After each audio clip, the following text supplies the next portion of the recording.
Welcome back media Chhattisgarh. चलिए देखते हैं छत्तीसगढ़ की 25 फटाफट बड़ी खबरें। साथ ही डेली खबरों से अपडेट रहने के लिए चैनल को सब्सक्राइब करने के साथ वीडियो को लाइक करें।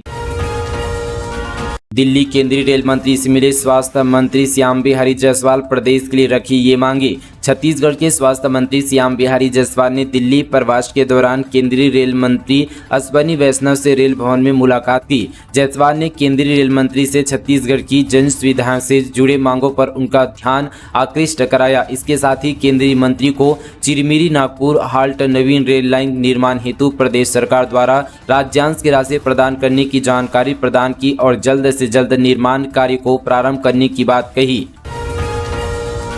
छत्तीसगढ़ और मध्य प्रदेश समेत इन राज्यों में होगी जमकर बारिश, मौसम विभाग ने जारी किया अलर्ट। देश भर के कई राज्यों में भारी बारिश का दौर जारी है। लगातार हो रही बारिश से कई राज्यों में बाढ़ की स्थिति निर्मित है। इस बीच मौसम विभाग ने आज यानी 14 अगस्त से लेकर 16 अगस्त तक भारी बारिश होने की संभावना जताई है। वहीं मौसम का आकलन करने वाली एजेंसी स्काईमेट ने आज यानी 14 अगस्त तक यहां पर पूर्वानुमान जारी किया था। साथ ही स्काईमेट के अनुसार अगले 24 घंटे के दौरान हरियाणा, दिल्ली, पूर्वी और उत्तरी यहाँ पर राजस्थान के कुछ हिस्सों, मध्य प्रदेश, छत्तीसगढ़, उत्तर प्रदेश और झारखंड के कुछ हिस्सों में भारी बारिश हो सकती है। रायपुर में 300 जूनियर डॉक्टर आज हड़ताल पर। अंबेडकर अस्पताल में बंद रहेगी ओपीडी। काली पट्टी बांधकर कोलकाता में हुए रेप मर्डर का विरोध। कोलकाता में जूनियर डॉक्टर से रेप और फिर हत्या के विरोध में रायपुर के जूनियर डॉक्टर एक दिवसीय हड़ताल पर रहेंगे। अंबेडकर अस्पताल में आज ओपीडी की सभी सेवाएं बंद रहेगी। हालांकि इस दौरान इमरजेंसी सेवाएं में काम होगा। घटना के विरोध में डॉक्टर पहले से ही काली पट्टी बांधकर काम कर रहे हैं। डॉक्टरों ने इसे लेकर यहां पर कैंडल मार्च भी निकाला था। अब आज यहां पर करीब 300 जूनियर डॉक्टरों ने अस्पताल में काम बंद करने का फैसला लिया है। जूनियर डॉक्टर एसोसिएशन ने इसकी पुष्टि की है। डीएमएफ घोटाला, छत्तीसगढ़ महाराष्ट्र में ईडी की रेड। 1 करोड़ से ज्यादा कैश, बैंक खाते, फर्जी stamp, digital device seize, contract का 25 से 40% लिया जाता था कमीशन। डीएमएफ घोटाला मामले में ईडी यानी प्रवर्तन निर्देशालय ने छत्तीसगढ़ और महाराष्ट्र में छापा मारा है। 2 दिन यानी 9 और 10 अगस्त को हुई इस कार्रवाई के दौरान ईडी ने 4 जगहों से 1 करोड़ 11 लाख रुपए कैश, बैंक जमा और दस्तावेज सीज किए हैं। ईडी की ओर से बताया गया कि यह मामला जिला खनिज निधि में भ्रष्टाचार से जुड़ा है। आरोपी की राज्य सरकार के अधिकारियों और राजनेताओं की मिलीभगत से डीएमएफ ठेकेदार द्वारा सरकारी खजाने से रकम निकाली गई है। इसे लेकर छत्तीसगढ़ पुलिस ने अलग अलग एफआईआर दर्ज की है।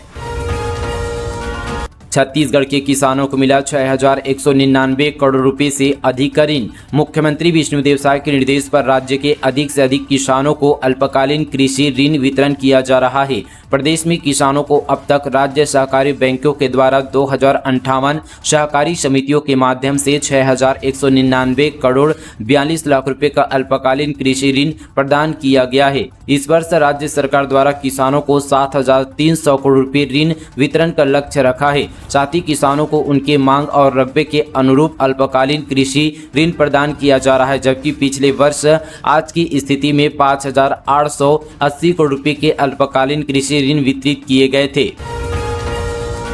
शादी का सामान खरीदने डिप्टी कलेक्टर मैडम सरकारी गाड़ी में जाती है दुर्ग और रायपुर, ड्राइवर ने की शिकायत। बालोद जिला में महिला अधिकारी के निजी काम के लिए सरकारी वाहन के उपयोग का मामला सामने आया है। अनुविभागीय अधिकारी के ड्राइवर ने अपर कलेक्टर को लिखित शिकायत में बताया कि मैडम सरकारी वाहन से शादी का सामान खरीदने के लिए रायपुर, दुर्ग, भिलाई आना जाना कर रही है। यही नहीं, अपनी प्राइवेट कार में सरकारी राशि से पेट्रोल भी भरवा रही है। अपर कलेक्टर ने शिकायत की जाँच करने की बात कही है।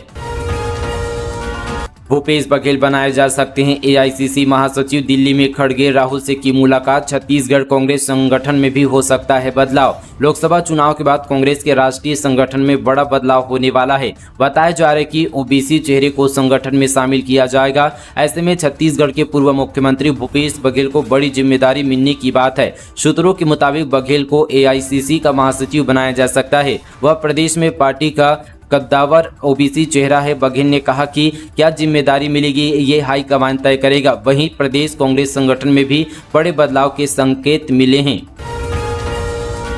छत्तीसगढ़ में पहली से लेकर तीसरी और कक्षा 6वीं की किताबें बदलेगी। शिक्षा सत्र 2025-26 से होंगे बदलाव। एनसीईआरटी एक्सपर्ट से ट्रेनिंग ले रही हैं शिक्षक।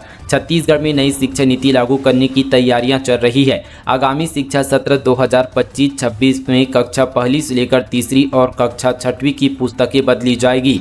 जल्द ही इन किताबों को लिखने का काम शुरू किया जाएगा। किताबों में बदलाव के लिए प्रदेश के शिक्षक NCERT एक्सपर्ट से ट्रेनिंग ले रहे हैं। नई किताबों के जरिए फाउंडेशन स्टेज के छात्रों को उनकी स्थानीय भाषा में पढ़ाए जाने पर फोकस होगा। स्कूल शिक्षा सचिव सिद्धार्थ कोमल सिंह परदेसी के मुताबिक राज्य में अभी 20 से अधिक भाषाओं पर काम चल रहा है। स्थानीयता को ध्यान में रखते हुए किताबों को क्रिएटिव और अट्रैक्टिव बनाया जाएगा। नक्सल प्रभावित इलाके में पुलिस बल और CRPF ने चलाया ऑपरेशन। 38 लाख कैश समेत बड़ी मात्रा में नक्सल सामग्री बरामद। गरियाबंद एवं धमतरी पुलिस बल को बड़ी सफलता मिली है। माओवाद प्रभावित सुदूर अंचलों में गरियाबंद और धमतरी पुलिस बल एवं CRPF ने व्यापक ऑपरेशन अभियान चलाया। इस दौरान ओडिशा स्टेट कमेटी के धमतरी और गरियाबंद नुआपाड़ा डिवीजन के माओवादियों द्वारा लाए गए कई यहाँ पर डंप बरामद किए गए हैं। वहीं 38 लाख रुपए नगद एवं नक्सली सामग्री भी जब्त की गई है। छत्तीसगढ़ में शुरू होगी देश की पहली लिथियम खदान। NMET की गवर्निंग बॉडी में फैसला। हर मोबाइल लैपटॉप में इस्तेमाल। CM बोले प्रदेश बनेगा विकसित। देश की पहली लिथियम खदान छत्तीसगढ़ में शुरू होगी। दिल्ली में हुई नेशनल मिनरल एक्सप्लोरेशन ट्रस्ट की 6वीं गवर्निंग बॉडी मीटिंग में यह निर्णय लिया गया है। बैठक में CM विष्णुदेव साय के प्रतिनिधि के रूप में स्वास्थ्य मंत्री श्याम बिहारी जायसवाल शामिल थे। रायपुर लौटकर मंत्री जायसवाल ने बताया कि राज्य सरकार और राष्ट्रीय खनिज अन्वेषण ट्रस्ट के बीच कोरबा में खदान शुरू करने पर सहमति बन गई है। खदान की नीलामी की प्रक्रिया भी पूरी हो चुकी है। जल्द ही इस पर काम शुरू होगा। केंद्रीय कोयला एवं खान मंत्री जी किशन रेड्डी की अध्यक्षता में हुई बैठक में खनिज दोहन और इस्तेमाल को लेकर चर्चा हुई। प्रकृति और पर्यावरण पर पड़ने वाले असर को लेकर यहाँ पर वैकल्पिक इंतजाम क्या होंगे तय किया जा रहा है। प्रदेश में 5 जिलों के पुलिसकर्मियों का ट्रांसफर। 14 ASI 22 हेड कांस्टेबल समेत 84 पुलिसकर्मियों के बदले जिले IG ने जारी किया आदेश। छत्तीसगढ़ के रायपुर रेंज के 5 जिलों में बड़ी संख्या में पुलिसकर्मियों का ट्रांसफर हुआ है। 14 ASI 22 प्रधान आरक्षक और 48 कांस्टेबलों का नाम शामिल है। इस आदेश को रायपुर IG अमरीश कुमार मिश्रा ने जारी किया। आदेश के मुताबिक रायपुर रेंज के रायपुर, गरियाबंद, धमतरी, बलौदाबाजार, महासमुंद जिले में पुलिस कर्मियों का ट्रांसफर हुआ है। चीफ इंजीनियर हर 15 दिन में करेंगे व्यवस्थाओं की समीक्षा। PWD ने पुलों के दोनों ओर अस्थायी बैरियर, रिफ्लेक्टर और साइन बोर्ड लगाने के दिए निर्देश। राज्य शासन के लोक निर्माण विभाग ने नदियों पर बने पुलों के दोनों ओर अस्थायी बैरियर, रिफ्लेक्टर और साइन बोर्ड लगाने के निर्देश दिए हैं। विभाग ने मैदानी अधिकारियों को क्षतिग्रस्त पुलों की रेफलिंग और क्रैश बैरियर का निरीक्षण कर आवश्यक सुधार कार्य करने को कहा है। उप मुख्यमंत्री और लोक निर्माण मंत्री अरुण साव के निर्देश पर प्रमुख अभियंता ने वर्षा ऋतु में अतिवृष्टि से जानमाल की सुरक्षा और सुरक्षित यातायात के लिए सभी यहाँ पर परिक्षेत्रों के मुख्य अभियंताओं, सभी मंडलों के अध्यक्ष अभियंताओं और संभागीय कार्यपालन अभियंताओं को परिपत्र जारी किया है।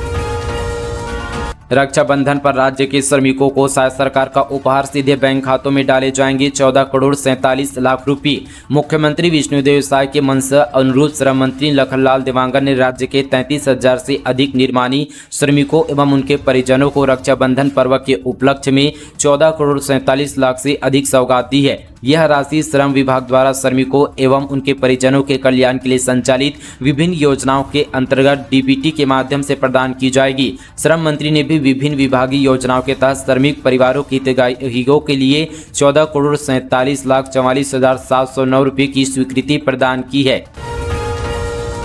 बांग्लादेश हिंसा, छत्तीसगढ़ में डबल हो गए सब्जियों के भाव। लहसुन 220 रुपये, प्याज 60 रुपये और आलू 50 रुपये किलो। त्योहार में और बढ़ेंगे दाम। बांग्लादेश में हिंसा और तख्त पलट से कारोबार पूरी तरह से ठप है। वहां प्याज का पूरा स्टॉक खत्म हो गया है। ऐसे में अब भारतीय व्यापारी बांग्लादेश में 100 रुपये प्रति किलो के हिसाब से प्याज का निर्यात कर रहे हैं। मुनाफाखोरी से भारत में भी प्याज के दाम दोगुने हो गए हैं। छत्तीसगढ़ में प्याज 50 से 60 रुपये किलो और लहसुन 220 रुपये किलो बिक रहा है। वहीं पश्चिम बंगाल की मुख्यमंत्री ममता बनर्जी ने अपने राज्य से आलू के निर्यात पर प्रतिबंध लगा दिया। इस वजह से आलू भी अब करीब 2 महीने से 40 से 50 रुपये प्रति किलो पर बिक रहा है। छत्तीसगढ़ में आलू और प्याज दोनों ही सब्जी के लिए महत्वपूर्ण है, लेकिन दोनों ही सब्जियां आम लोगों की पहुंच से थोड़ी दूर है। डबल रेट में खरीदना पड़ रहा है। जांजगीर चांपा में गिरा स्कूल की छत का प्लास्टर, 5 बच्चे घायल, छात्रा के सिर पर लगे 4 टाके, अस्पताल में इलाज जारी। जांजगीर चांपा जिले के ग्राम पुटपुरा में स्कूल की छत का प्लास्टर गिर गया। प्लास्टर की चपेट में आने से 5 बच्चे घायल हुए हैं। छात्रों का जिला अस्पताल में इलाज जारी है। शासकीय पूर्व माध्यमिक विद्यालय में कक्षा 6वीं की 4 छात्रा और 1 छात्र घायल हुआ है, जिसका उपचार जिला अस्पताल में जारी है। अच्छी बात यह रही कि घायल बच्चे खतरे से बाहर हैं। स्वास्थ्य विभाग की बड़ी लापरवाही, एक डॉक्टर के भरोसे 100 बिस्तर का अस्पताल। बलरामपुर रामानुगंज जिले के सबसे अधिक ओपीडी में पहुंचने वाले मरीजों की संख्या वाले नगर के 100 बिस्तर अस्पताल में डॉक्टरों की गंभीर समस्या से जूझ रहा है। स्थिति यह कि यहां प्रतिदिन जहां ओपीडी में मरीजों की संख्या 200 से 250 रही है, वहीं विकासखंड स्वास्थ्य अधिकारी के भरोसे पूरा अस्पताल संचालित हो रहा है। बीते 5 दिनों में विकासखंड स्वास्थ्य अधिकारी ओपीडी में मरीजों को देख रहे हैं एवं भर्ती मरीजों को देख रहे हैं। वहीं आज यहाँ पर 2 MBBS पहुंचे, परंतु इससे स्थिति नहीं संभलेगी। स्वास्थ्य विभाग को तत्काल 100 बिस्तर अस्पताल को लेकर सुध लेने की आवश्यकता है। छत्तीसगढ़ की बेटी धृति ने अमेरिका में रचा इतिहास, US आर्मी में इस पद पर होंगी तैनात। रायपुर की धृति गुप्ता ने अमेरिका में छत्तीसगढ़ का नाम रोशन किया है। दरअसल धृति का 12वीं पास करने के बाद JROCT में चयन हुआ है। अमेरिकी आर्मी में जाने के लिए JROCT पास करना होता है। धृति ने 1 लाख लड़कियों की प्रतिस्पर्धा में खुद को साबित करते हुए प्रदेश को गौरवान्वित किया है। JROCT में चयन के बाद धृति की आगे की पढ़ाई का पूरा खर्च अब अमेरिकी आर्मी उठाएगी। छत्तीसगढ़ से गुजरने वाली 46 ट्रेनें फिर कैंसिल। 26 अगस्त से 11 सितंबर तक होगा नॉन इंटरलॉकिंग का काम। त्योहार में फिर बढ़ेगी परेशानी। छत्तीसगढ़ के बिलासपुर जोन से होकर चलने वाली 46 ट्रेनों को रेलवे ने फिर कैंसिल कर दिया है। बिलासपुर मंडल के उमरिया स्टेशन को तीसरी लाइन से जोड़ने नॉन इंटरलॉकिंग का काम होगा। इसके चलते यात्री ट्रेनों को 26 अगस्त से 11 सितंबर तक रद्द किया गया है। त्योहारी सीजन में ट्रेनों को कैंसिल कर रेलवे ने यात्रियों की मुश्किलें बढ़ा दी है। रायपुर में रोजाना 20 कुत्तों की नसबंदी। मानवाधिकार आयोग के निर्देश के बाद हरकत में आया निगम, जल्द शुरू होगा नया ऑपरेशन थिएटर। छत्तीसगढ़ मानव अधिकार आयोग के पत्र के बाद रायपुर नगर निगम हरकत में आ गया है। रोजाना 20 आवारा कुत्तों की नसबंदी की जा रही है। निगम कमिश्नर अविनाश मिश्रा ने एनिमल बर्थ कंट्रोल सेंटर पहुंचकर कुत्तों की नसबंदी का जायजा लिया। डॉग की नसबंदी के लिए तैयार हो रहे ऑपरेशन थिएटर को 1 सप्ताह में तैयार करने के निर्देश दिए गए हैं। दरअसल प्रदेश में बढ़ते डॉग बाइट की घटनाओं पर मानव अधिकार आयोग ने खुद संज्ञान लिया था। रायपुर नगर निगम समेत सभी जिलों के नगरीय निकाय को आवारा कुत्तों की नसबंदी और टीकाकरण की जानकारी मांगी थी। डॉग बाइट के केस को कंट्रोल करने को कहा है। बलरामपुर में रिश्वतखोर बाबू गिरफ्तार। एसीबी ने 12,000 रिश्वत लेते रंगे हाथों किया गिरफ्तार। चपरासी से एरियर के बदले मांगी थी घूस। छत्तीसगढ़ के बलरामपुर जिले में एंटी करप्शन ब्यूरो की टीम ने सहायक ग्रेड 2 के बाबू को 12,000 की रिश्वत लेते रंगे हाथों गिरफ्तार किया है। एसीबी ने यह कार्रवाई विकासखंड शिक्षा अधिकारी कार्यालय वाटफा नगर में की है। कोरबा की महिला हेडमास्टर से होटल में दुष्कर्म। गौरेला में खाने में नशीला पदार्थ मिलाकर किया रेप। रायपुर में हुई थी युवक से मुलाकात। कोरबा में रहने वाली एक प्रधान पाठिका से बेमेतरा जिले के रहने वाले परिचित शख्स ने नशीला पदार्थ मिलाकर दुष्कर्म किया। आरोपी ने अमरकंटक के पास एक होटल में रेप की वारदात को अंजाम दिया। गौरेला पुलिस ने आरोपी को गिरफ्तार कर लिया है। पिछले कुछ दिनों गौरेला थाना में कोरबा जिले की रहने वाली एक प्रधान पाठिका ने रिपोर्ट लिखवाई थी। वह रायपुर में युवक श्रीकांत पांडे के संपर्क में आई थी। श्रीकांत रायपुर में कार ड्राइवर सिखाने का काम करता था। युवक बेमेतरा जिले का रहने वाला है।